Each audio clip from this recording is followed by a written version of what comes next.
he is. How are you Great, doing great. today? I'm all good. Thank you very much, Jeff. Good, good. I have a quick question for you. Following up on what Yes, please. Tundu was saying, and especially on Monday, I noticed you posted a tweet about Ugandan authorities killing people, quote, in the name of enforcing COVID-related restrictions. So this Sure. abuse clearly fits a pattern in your country, including the recent assault on Stella Nyanzi, the very unfortunate situation involving Bobiwine, which I know hits close to home for you. And as you've told me and many others over the years, we're usually only aware of these high-profile cases, but that there's so much more happening beneath the headlines. I'd like you to tell us and our viewers more about this violent trend by Ugandan authorities and what reasons are now being employed by the regime in an attempt to justify these human rights abuses during the pandemic.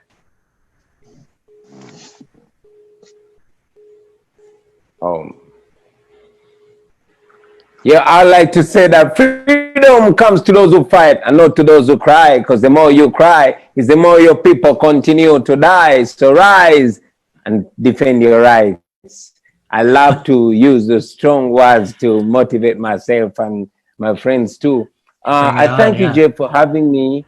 And I indeed stand with the world as they battle the global pandemic of the COVID-19. However, in the context of Uganda, the effects of the coronavirus are even, aggravated by the effects of bad governance and a brutal state that we are under the 35-year-old dictatorship under President Museveni. Now, you talked of Stella Nyanzi. Unfortunately, as we speak now, Stella Nyanzi is still in detention, probably unless it's been released the last 5 minutes, but she's still in detention for protesting against the government using the COVID-19 as a milk cow, as a cash cow. You notice that, owing it to the, the discipline of the people of Uganda, we have not lost a single person of the COVID-19. However, the government has used the pandemic to brutalize people. As we speak right now in Makerere University, the highest institution of learning, a student has been murdered, and the police is blocking and confiscating all the surveillance cameras. Why? Because they don't want the world to see this, and yet we are in a generation where everything is being covered on camera. That being as it said, we continue to persevere on, we continue to resist, and I must say I'm very glad to be on this very first episode of the Resistance Bureau. We continue to resist, just like dictatorships and authoritarian rules have been resisted over the years. Uganda continues to experience, brutalization. I could talk and talk and talk about that all day, but I'm glad that we have a spirit of resistance and we continue to resist all those vices. Absolutely. Thank you for that. And really quickly before we head to Farida and Fadzai, just a quick follow-up.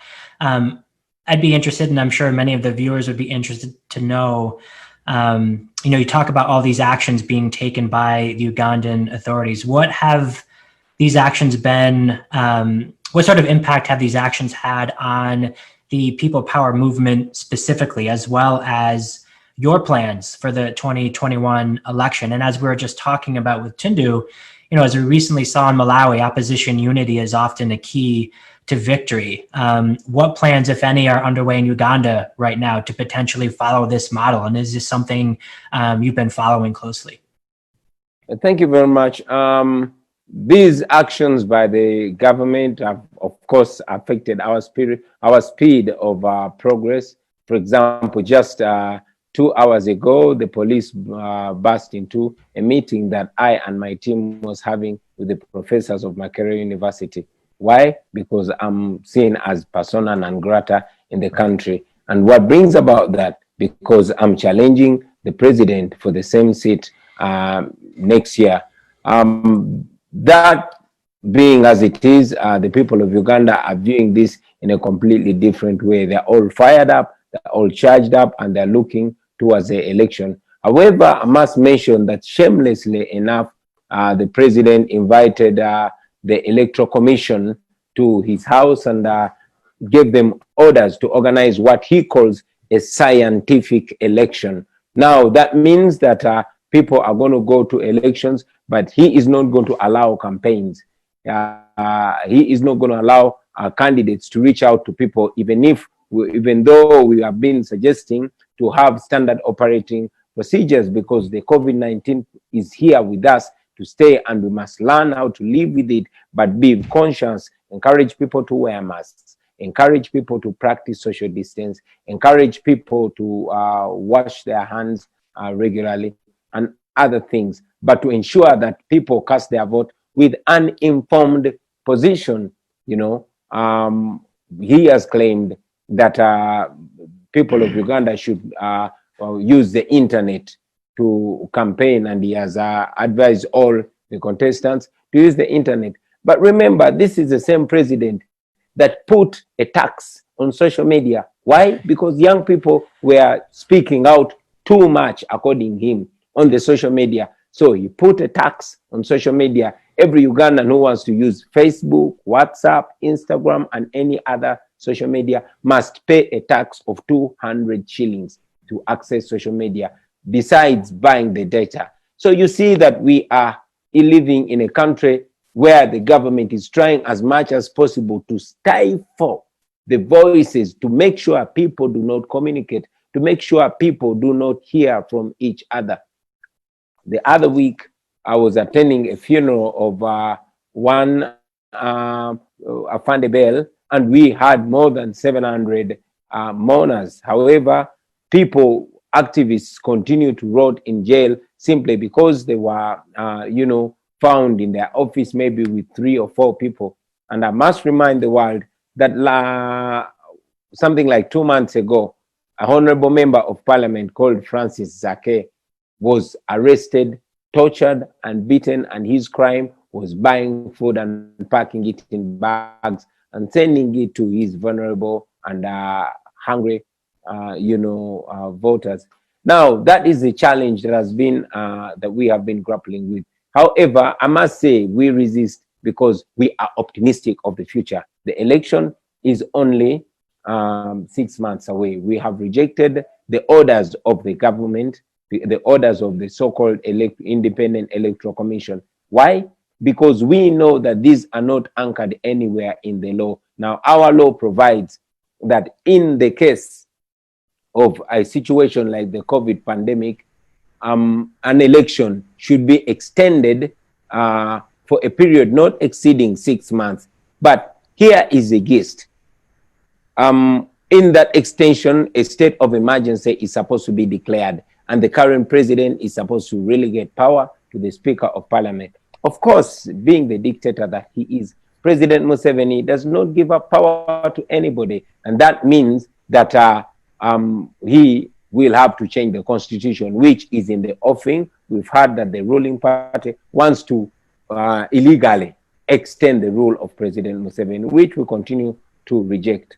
Now, coming to the election and the possible alliances, yes, for the last 2 years, my team and I have been reaching out to all forces of change. I've had very interesting and very productive conversations with Dr. Kiza Besije, with General Mujisha Muntu, with Honorable Norbert Mao, and a few other people that have run for president before. We all agree in principle that we need to front one candidate. What we are yet to agree about is whether they are joining us, because all the dynamics point to the fact that Uganda's dynamic being that more than 80% is young people, then a young person will do better.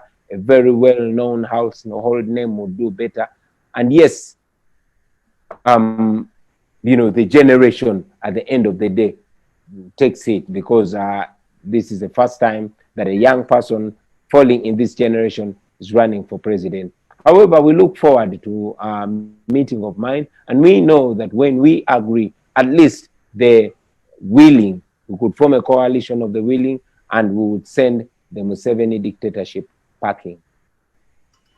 Thank you so much for that, Bobby. Your energy and your optimism is always So much appreciated, and we thank you for expanding on those topics. Do we still have Fadze on the line, or did we have her drop off? Looks like we may have lost her for a moment. Frida, I'd like to turn it over to you if you have any follow-up questions for Tundu or Bobby here. Thank you very much, Jeff. We are actually lucky to have two prominent potential presidential candidates here. And it is always a good thing to know that we have people who are willing to put their lives on the line, to fight for others, and to challenge authoritarianism. My question is going to be a follow-up question to Bobiwine. In the case of Uganda, we have seen how the government is deploying so much violence and brutality to not only prevent the Ugandan youth and people in general to express themselves, to not only prevent them to organize, but to also terrorize citizens who dare question their type of governance. How do you believe in the institutions of Uganda guaranteeing the fairness of the election? Do you think that you can stand a chance when so much effort is put into place by a dictator to remain in power? Because we have seen similar cases in other countries like Togo or Cameroon, where we have very passionate young people, young leaders wanting to bring change, and they have succeeded mobilizing millions of people. But the state apparel was still indefeasible. How do you think that the Ugandan institution can be trusted into organizing free and fair elections in the coming months? Thank you very much. I must assert it that we absolutely have no trust in the Electoral Commission of Uganda and this or any other institution. And here is the reason. President Museveni has over time rendered all institutions of government useless and impotent, for lack of any better word. Why? Because these institutions are filled not with qualified Ugandans, but his cronies and people that feed from his hand. The Electoral Commission, for example, is headed by one Justice Byabakama, and this is the same person in 2011 who was a state prosecutor and pinning Dr. Kizza Besigye, who was running against President Museveni then, who was pinning Dr. Kizza Besigye for rape allegations, which of course turned out to be an absolute lie. Now, these are tight people to the president, who unfortunately is the one that appoints the Electoral Commission. So I must say it right from the onset that we don't have trust in them. However, one might ask, where do we then get our trust from? Our trust, our confidence, and all our power comes from the people of Uganda. And that's why we call our movement People Power, Our Power. Why? Because we know that these institutions are not going to use magic. It is the people that are going to come out and cast their vote and guard it and then watch it be counted and watch it be declared. Because what we see on the polling station, what comes out of the ballot boxes is what is going to count. And that is going to be enforced by the people of Uganda. We have seen so many dictators with guns and bombs and missiles, but a people united and standing firmly, of course, in the face and full glare of the international community, we know that ultimately the people of Uganda, just like the people of Sudan, just like the people of Gambia, just like the people of Malawi, Burkina Faso, and just like the people of Malawi recently, they have asserted their voices peacefully through a vote, and they have won. I know that many politicians, and especially the government, have been trying to use the media to disempower people and to create a narrative that a mere ballot cannot oust a dictator. President Museveni himself has historically said that a mere paper cannot get him out of office. He has, in the past, referred to himself as a quarter pin of a bicycle, which is forced in and has to be forced out. But we tell him that our generation is a generation that believes in openness. It's a generation that believes in democracy. And indeed, democracy can and will be stronger than any kind of tyranny. Yeah, very happy to see you having so much confidence in the process and believe so strongly in the young people of Uganda.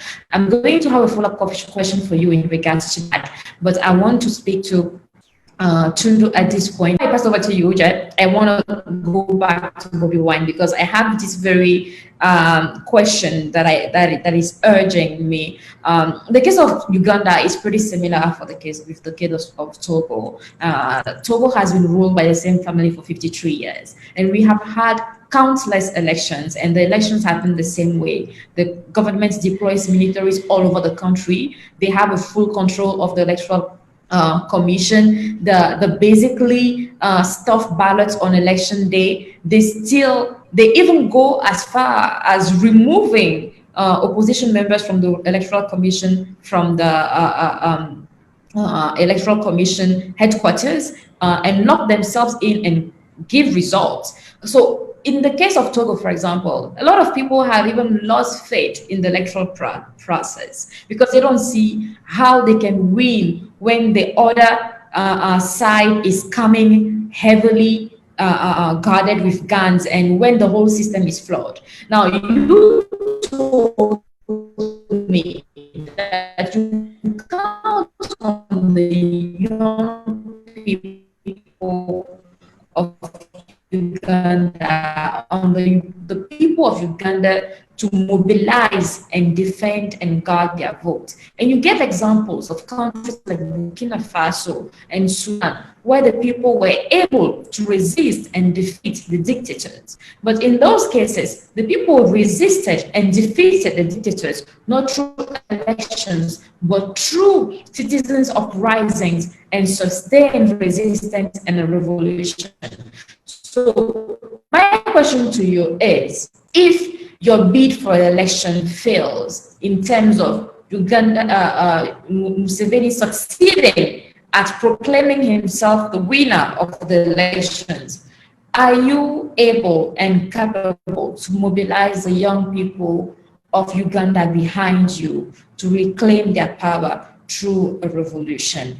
Are you willing to do that? And do you see the possibility of that happening? Thank you very much. First of all, I want to agree with you that yes, dictators behave that same way. When you read the book, the Dictator's Handbook, but also Hello. studying. Can you hear me? Yes. Thank you very much. I was saying that it is clear that all dictators. I can hear you now. Yes. Yeah, I was trying to say that all dictators, particularly here in Africa, and indeed all over the world, seem to be reading from the same playbook. However, even that can be studied and defeated. It all needs three things. One is to organize. Number two is to organize. And number three is also to organize. What do I mean this way? I just want to start to explain it by giving examples. When I said I was running for member of parliament and indeed was speaking truth to the regime in Uganda, 5 billion Ugandan shillings, and that's slightly above $1.5 million, was invested by the government in my constituency, buying off young men and women, telling them not to vote for me. But all we had to do is mobilize the people, sensitize them, then organize. And yes, we did that. It has been said that for a dictator, it does not have to be a unanimous decision. It has to be a knockout. So yes, we massively won President Museveni in the Chadondo East by-election. We sampled the same thing in 4 other constituencies, namely in Jinja by-election, in Rukunjiri by-election, in Bujiri by-election, and yes, in Arua by-election, where I was almost assassinated. And it worked. When we realized that when we mobilize people massively, they'll come out massively to vote, and yes, they will stand and guard their vote. We managed to win President Museveni in all these 4, in fact 5 very decisive parliamentary elections. And we agreed that if we multiply that effort in the more than 400 constituencies, if we say times 400 in different other constituencies, we indeed can be able to sweep the dictatorship off its feet. That explains why we have spent the last 2 solid years as sending out our message, and not only telling people that they can free themselves, but showing them how. And that explains the confidence that I have going into the polls. It goes further to explain why President Museveni is trying to do everything within his powers to either cancel the election or to play around with it. That's why he wants a so-called scientific campaign, so that he can have a scientific election and, yes, come out with scientific declarations. We know that dictators don't always declare the true results. But if this is happening in the eyes of the Ugandans, right from casting their ballot to counting it, President Museveni and his cronies will have no option. We know that he has always tried to use violence. We know that he has always intimidated the Electoral Commission, but he has never come face to face with an entire generation. And that is what is happening in Uganda today. I've said it before and I'll say it again, that this is a revolution. A revolution has already started. It started a while ago and is still ongoing. So yes, the people of Uganda will rise up if President Museveni tries to disrespect their voice. The people of Uganda will rise up and they will send him packing, like they did to his friend Omar el-Bashir in our neighboring country, Sudan. Thank you so much, Bobby and Tundu. I have so many questions for you, but we wanted to reserve this time. Thank you so much, Bobiwine. Yeah. We wanted to reserve this time for questions from our audience. So what we're going to do right now for the next few minutes is kick it over to our colleagues, Dr. Cheeseman and Mentate.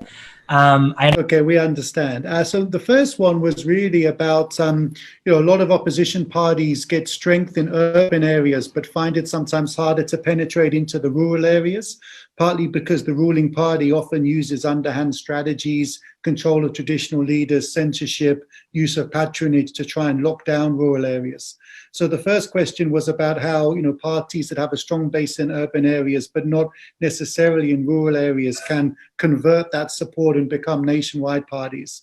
And then Mantade can come in with the second question that we got from our viewers. Thank you so much. So yeah, the second question was actually trying to look at, it was coming from Malene, France, which was trying to ask, like, the approach that you're trying to use, or the people that you're trying to sort of like reinstate the confidence in the electoral process. The question has been about, is there really a sort of urgency among those people, or there's a resignation of some sort? And then there was also a question around, what are the strengths that you have as a movement that could work to boost the confidence of those people that sit on the fence and could potentially be your supporters? Thank you very much. For starters, I want to say I agree with you. The government in Uganda is doing what all dictators do. When you're explaining, made me feel like you live in Uganda. Unfortunately for us, it's beyond the underhand of the government. They also use the overhand as well, because the impunity in Uganda is not hidden anymore. They profile us and not only block us from traveling, but President Museveni has used what in the past and even currently what he uses, the Public Order Management Act, which prohibits any meeting of more than 5 people. They have also deliberately intimidated TV and radio stations. And just yesterday, the Minister of ICT came out to warn radio stations against hosting me, just after saying that we shall only be communicating to people through TV and radio, thereby effectively saying that I'm not supposed to communicate to any Ugandan, even if I am going to be running for president in the country. However, I am confident to inform you and the world that President Museveni is meeting a competitor like never before. He has never met any candidate like myself. Why? Because besides Uganda being a predominantly young population, and I falling in those lines, not only in the rural urban area, not only in the urban areas, but in the rural areas too. Uganda is predominantly young, and these people connect with all of us. But not only that is our confidence source. Here is the biggest confidence source. I am an artist and I've been performing for close to the last 20 years. So I am a household name. I am in everybody's living room, including President Museveni. My name has been communicated, and it's not only music for entertainment that I've been singing, but I've been singing edutainment. I've been talking about the same things that I'm going to be presenting in my manifesto. So we are confident that the candidate that my team is presenting is a candidate that is just going to sweep over. And that is one major source of our confidence. I was also asked whether, I was asked about what we can do to instill confidence in the people. I must say that our people are confident already, but the confidence is just increasing.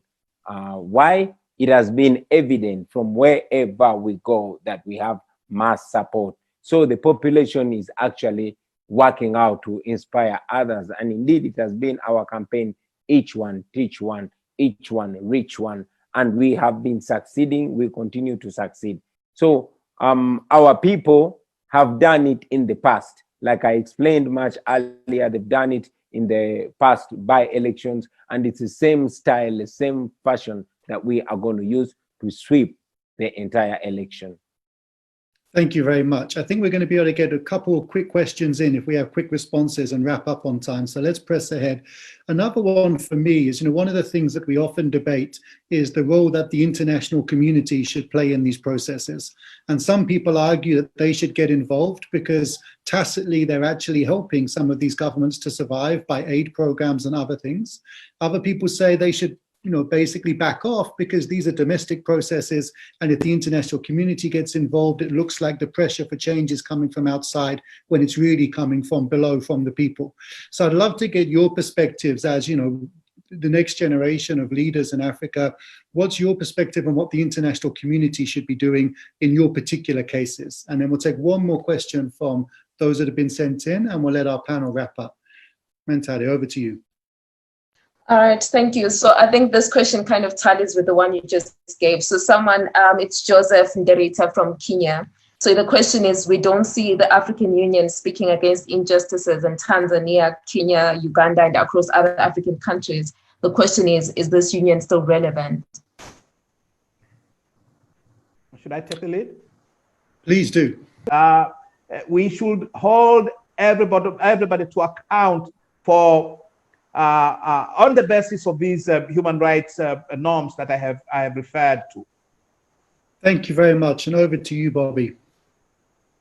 Thank you very much. And I thank Tundu for their solid communication to the international community. Well, I was more or less well represented, but to put it in more clear terms, I would ask the international community, stop sponsoring our oppression. We have said it before and we continue to see it again. It comes out on the news when a dictatorship has illegally killed people and they're not held accountable. And the next news you're seeing is millions of dollars coming from the donor community. Please hold our leaders, and in particular, hold General Yoweri Kaguta Museveni responsible. Hold him accountable. Make the rule of law and human rights observation a precondition for cooperation. Stop sponsoring our oppression. Just in this COVID situation, you notice that Uganda has received loans way up to 6 trillion. 6 trillion Uganda shillings is more than $1.5 billion. All this money is going to be paid by us young people, our children, and their children's children. But why must we be paying for our own oppression? So kindly look at the morality, look at the values that we share as a human race, and ask our leaders why they do not observe them. To the international media, we thank you so much. And we request you to keep your eyes on us, keep your eyes on the oppressed people. Further, on the international community, we know that President Museveni has presented himself as the anchor of stability, especially in the Great Lakes region. That is a hoax. That is a lie. He has presented himself as a leader that welcomes refugees. But have you taken time to study where the circumstances that cause that refugee influx into Uganda and what causes those instabilities, the wars in Central African Republic, in the Congo, in Sudan, and others? Please investigate that. Otherwise, you will continue to come off as partners in crime with a dictatorship that is killing people and abusing human rights in Uganda. And yet, we look at you, especially the developed world, as the custodians of human rights and the rule of law. About the African Union and the East African community and all the regional cooperation bodies, we also call upon you, man. You know, don't misrepresent Africa. Let the African Union and the African East African community, don't let them look like a club of dictators.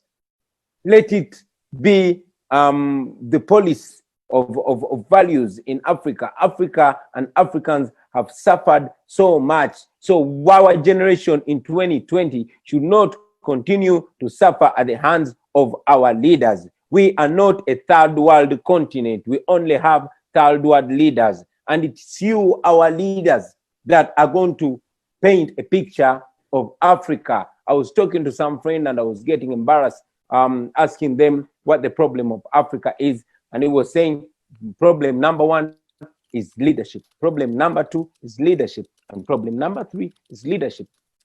So offer us the kind of leadership that we can be proud of, the kind of leadership that you want other younger Africans to learn from.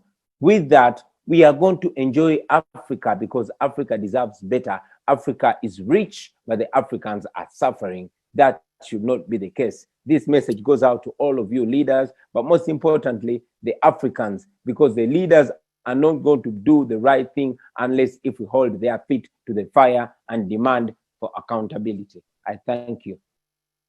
Fantastic. Thank you so much for that response. And just maybe to close from my end, this comes as a question that we can take home, both the listeners as well as the speakers.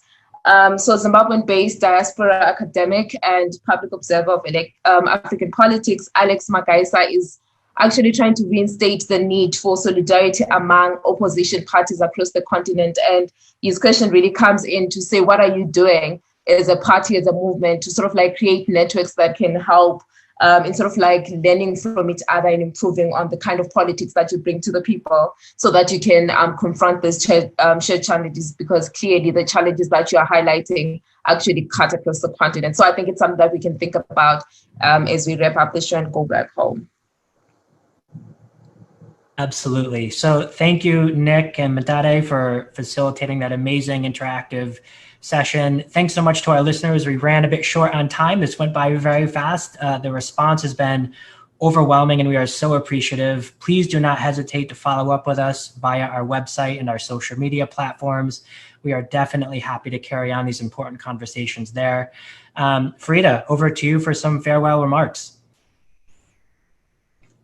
Well, thank you so much to both our listeners and our viewers, and most importantly, our guests, Tundu and Bobiwine.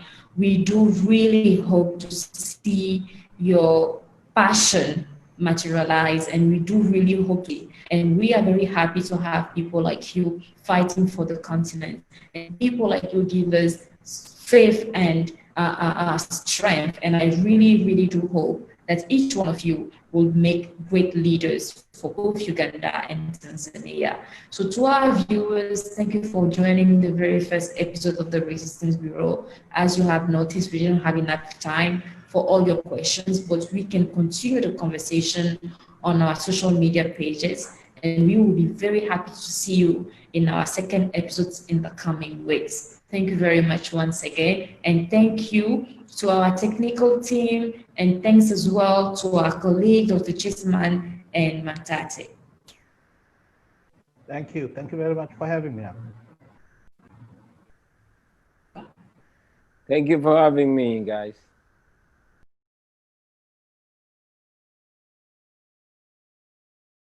me also use this opportunity, ladies and gentlemen, President Museveni on the notice.